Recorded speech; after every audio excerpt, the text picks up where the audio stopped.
Meus queridos, abra agora a palavra de Deus no Evangelho escrito pelo apóstolo João, no capítulo 4. Acompanhe a leitura do versículo 19 até o versículo 26, que é o texto para nossa meditação desta noite.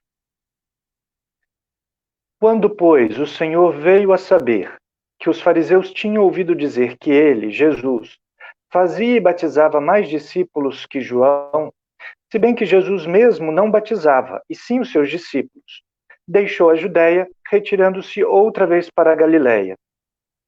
E era-lhe necessário atravessar a província da Samaria. Chegou, pois, a uma cidade samaritana chamada Sicar, perto das terras que Jacó dera a seu filho José. Estava ali a fonte de Jacó. Cansado da viagem, assentara-se Jesus junto à fonte por volta da hora sexta. Nisto veio uma mulher samaritana tirar água. Disse-lhe Jesus: Dá-me de beber. Pois seus discípulos tinham ido à cidade para comprar alimento.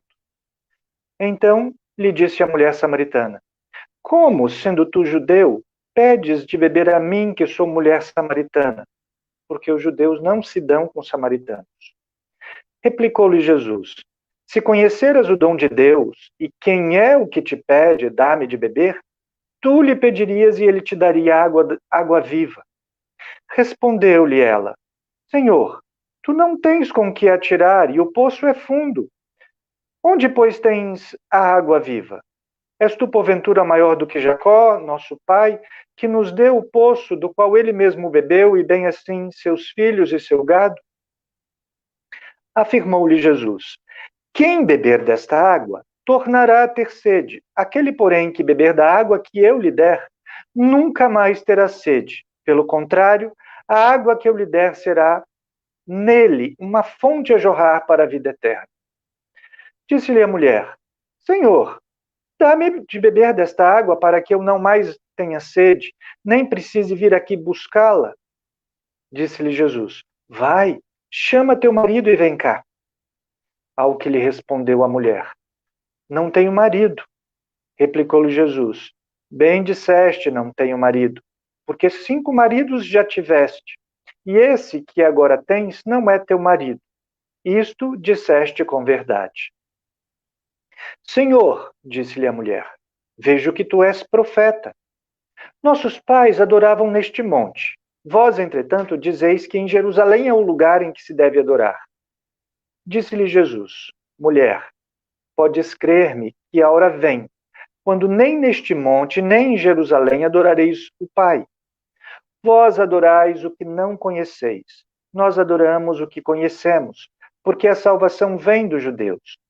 Mas vem a hora, e já chegou, em que os verdadeiros adoradores adorarão o Pai em espírito e em verdade, porque são estes que o Pai procura para seus adoradores. Deus é espírito, e importa que seus adoradores o adorem em espírito e em verdade.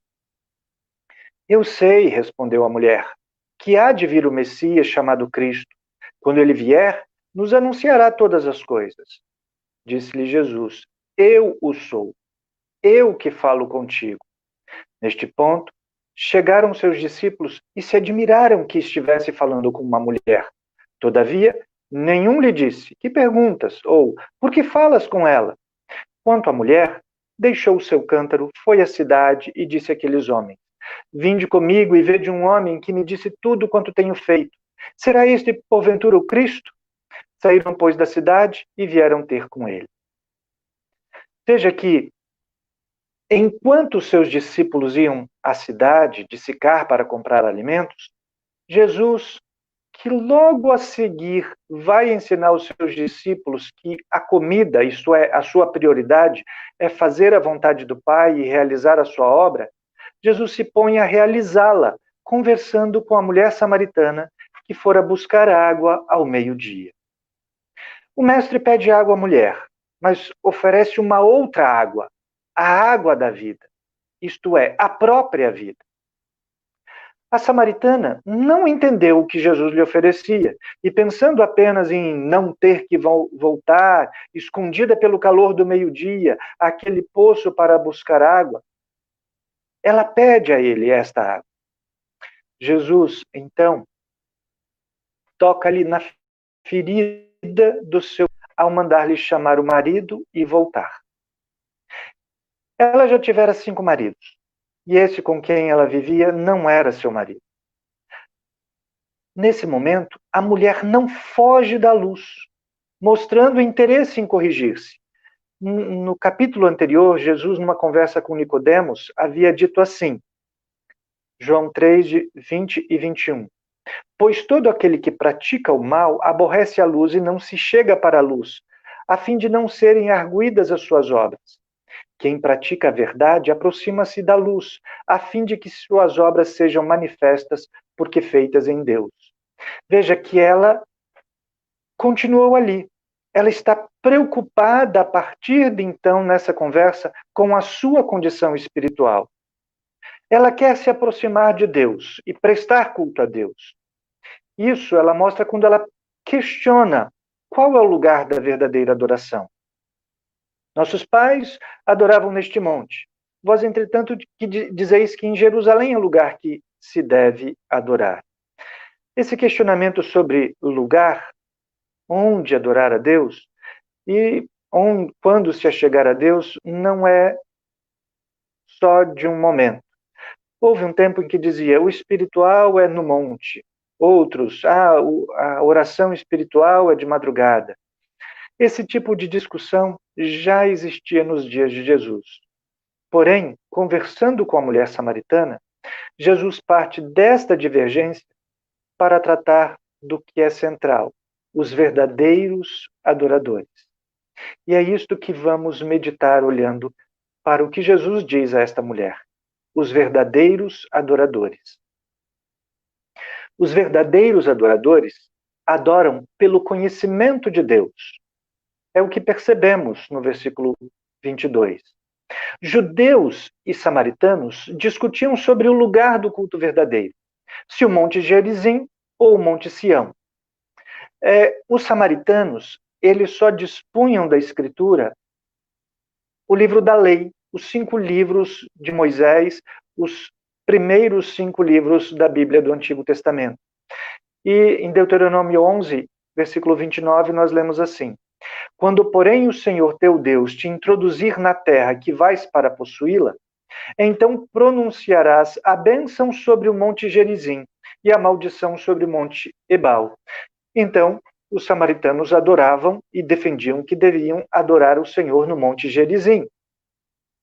Só que tempos depois, quando Salomão constrói o templo, a resposta de Deus a Salomão é transcrita no capítulo 7 do 2º livro das Crônicas.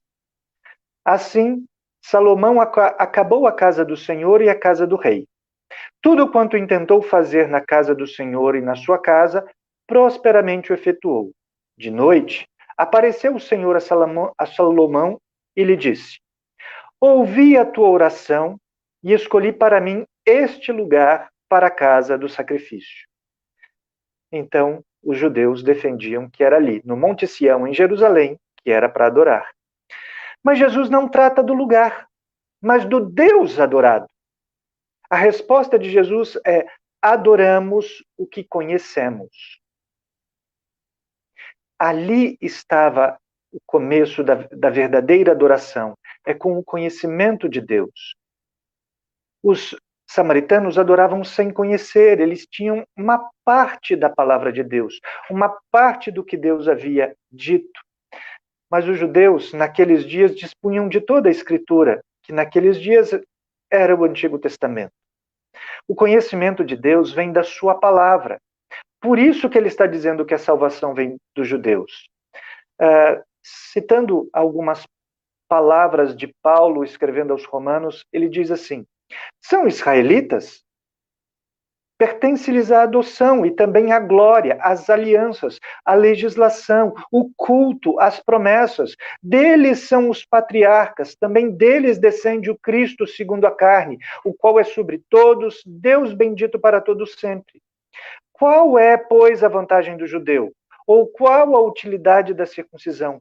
Muita, sobre todos os aspectos, principalmente porque aos judeus foram confiados os oráculos de Deus. Antes dos apóstolos escreverem no Novo Testamento, a Bíblia que dispunham era os oráculos de Deus que estavam entregues aos judeus. Por isso, Jesus fala que a adoração verdadeira, ela vem com o conhecimento de Deus. Jesus mostra que o culto correto do verdadeiro adorador é o culto fundamentado nas Escrituras, como era o ensinado pelos judeus então. Entretanto, não basta ser judeu com os costumes ou até o culto. É preciso ter entendimento do culto e, acima de tudo, ter conhecimento de Deus. Várias vezes no Antigo Testamento, vários profetas levantaram-se mostrando que o povo de Deus não tinha conhecimento e Deus não estava aceitando o seu culto. O culto verdadeiro vem pelo conhecimento de Deus, do Deus que se revela e revela a sua própria vontade na palavra, na Escritura. Então aprendemos com o começo da resposta de Cristo que os verdadeiros adoradores adoram pelo conhecimento de Deus, mas também eles adoram pela adoção do Espírito. Os verdadeiros adoradores adoram a Deus reconhecendo-o como Pai. Jesus diz que os verdadeiros adoradores adorarão o Pai em espírito e em verdade.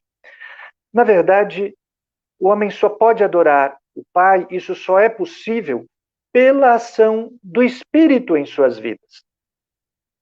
É preciso nascer de novo, nascer do Espírito, como Jesus, na conversa anterior, tinha falado com Nicodemos.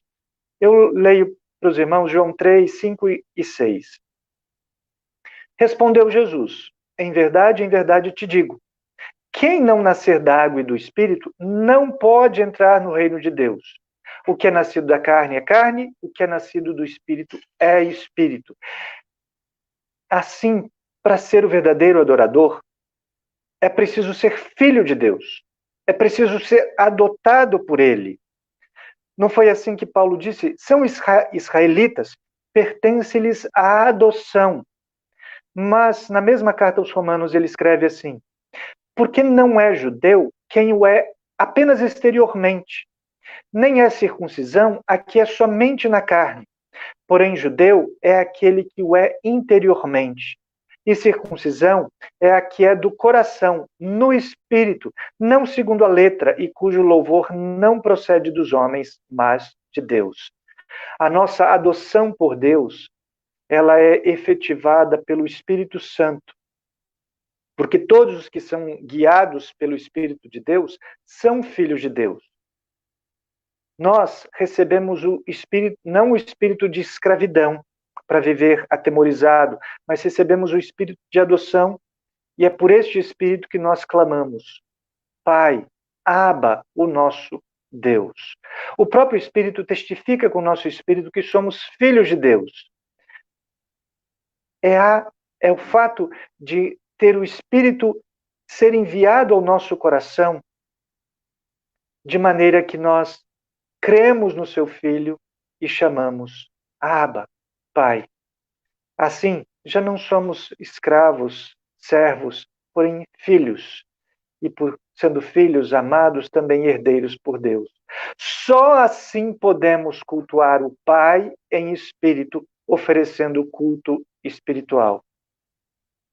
Paulo, escrevendo aos Coríntios, na sua primeira carta, no capítulo 12, diz assim, como está registrado no versículo 3: por isso vos faço compreender que ninguém que fala pelo Espírito de Deus afirma, anátema Jesus. Por outro lado, ninguém pode dizer, Senhor Jesus, senão pelo Espírito Santo.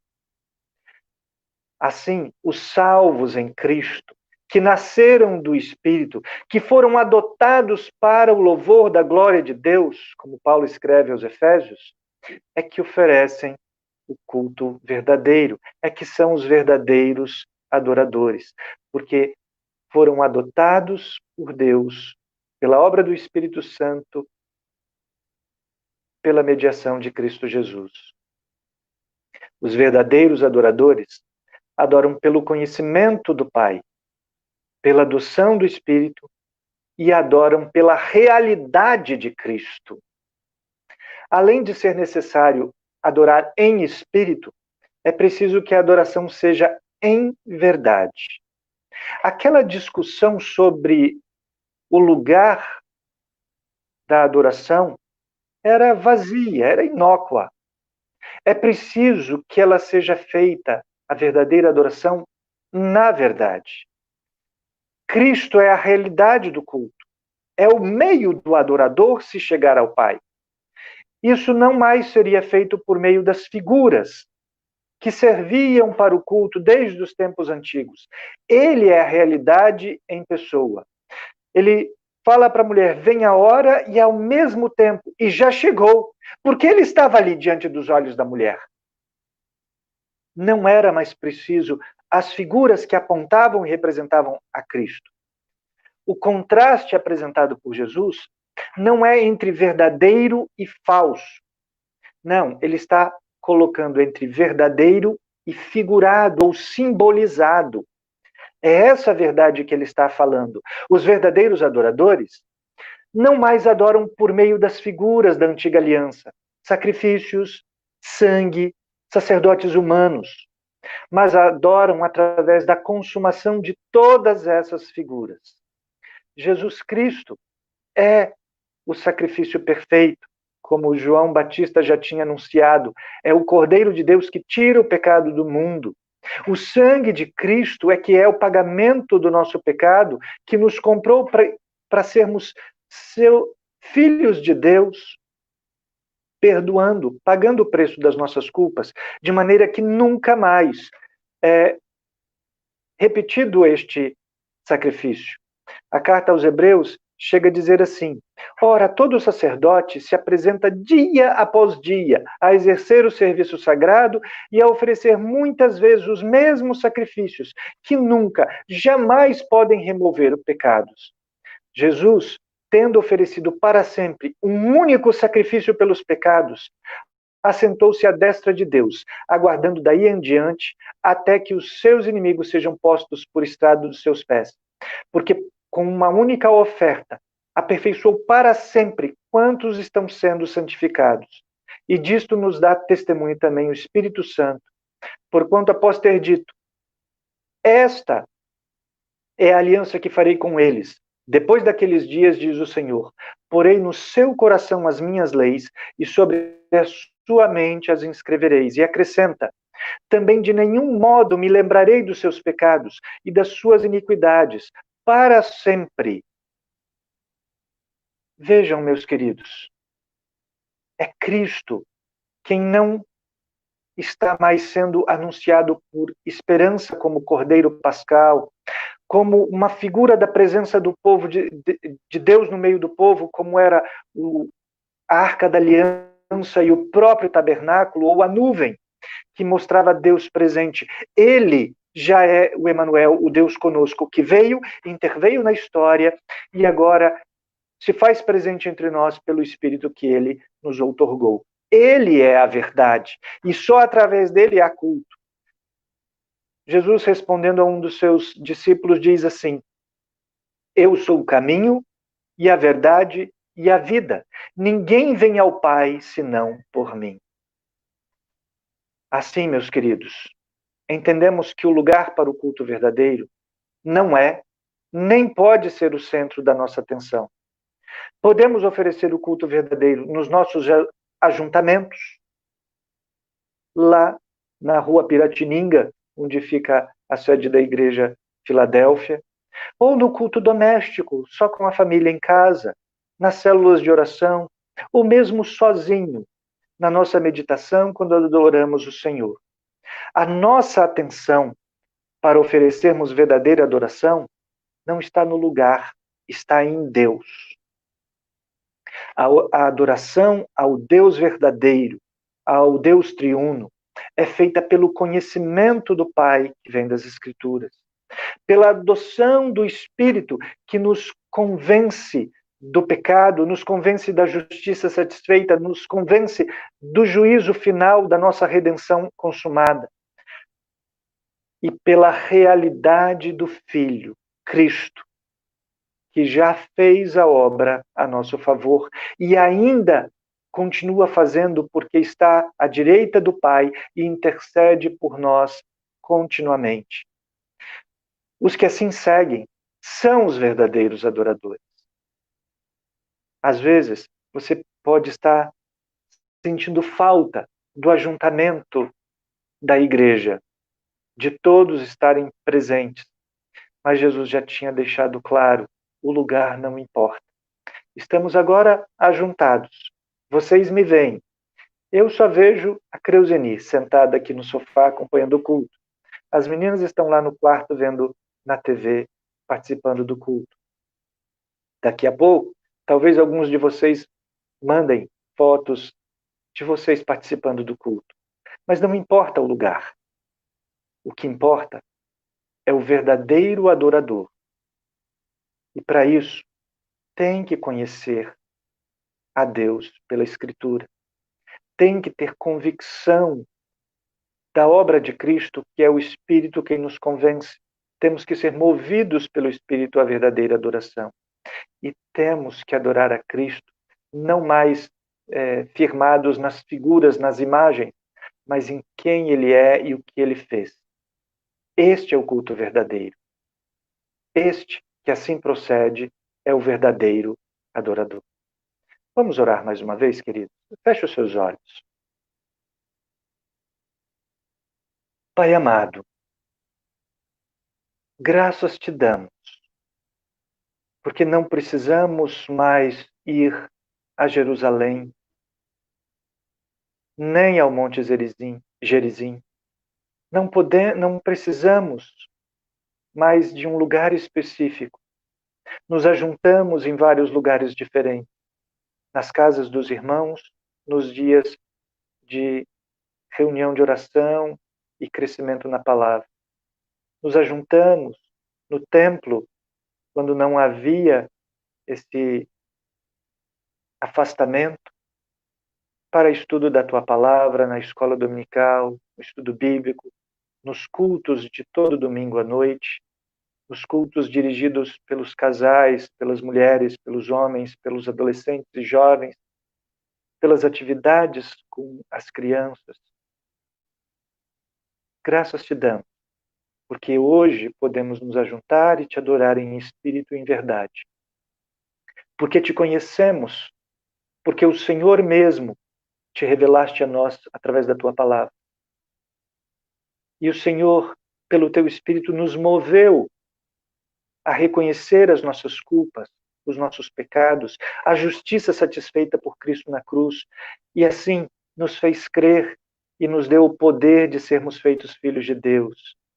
E é porque sabemos da verdade, da obra consumada, que toda a tua palavra apontava para Cristo, e agora que já sabemos, podemos nos aproximar novamente do Senhor, porque os nossos pecados foram pagos, as nossas culpas apagadas, e nós recebemos o poder de sermos feitos teus filhos e também fomos reconciliados contigo, porque Cristo levou no seu corpo o nosso pecado. Nós te adoramos. Oferecemos ao Senhor este culto e te damos graças pelo privilégio, a alegria de te adorarmos.